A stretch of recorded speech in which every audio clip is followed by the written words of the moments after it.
Good afternoon. Ito na po si Romel Tapang, yung magbabasura na namumulot ng mga bakal. Certified welder na. Oh. Magaling akong mag-training ng mga katulad nito para bigyan ng magandang hanap buhay, disenteng hanap buhay. At least malinis na ang katawan, hindi katulad ko, laging may sokpit pa ako sa likod. Umiikot at namumulot. Ngayon, magaling na. Certified welder na siya. Gumagawa siya ng table. Patungan ng kalan. Tapos sa kabila, lalagyan ng lababo.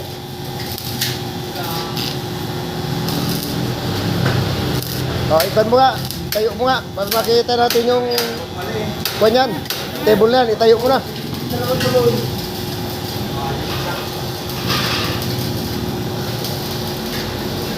Yan. Yan na.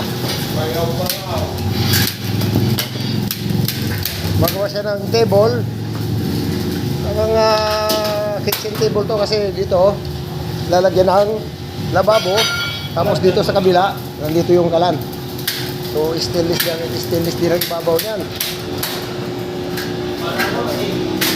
So sa inyo to, eskwalahin mo lahat ng poste. Dapat eskwalado. Full-width mo na muna itong mga ibabaw. Ben, full-width mo na itong mga ibabaw. Okay na yan.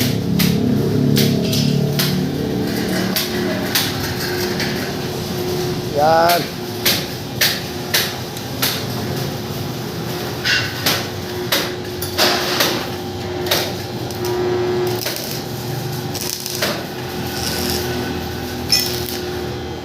At least, mga kangal na ang hanap buhay mo ngayon. Hindi pa kalat-kalat ka sa kalsada. Napapagbintangan ka pang magdanakaw ngayon. Disenteng trabaho. Welder.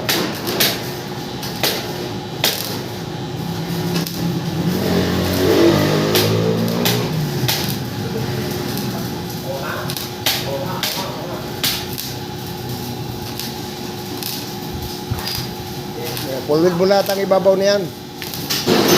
Para bago ilagay yung stainless. Check mo nga muna, Mel. Kunin mo yung ayun na stainless na binid.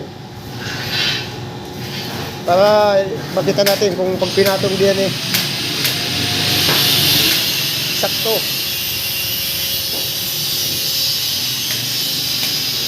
Ayan po, yung cable.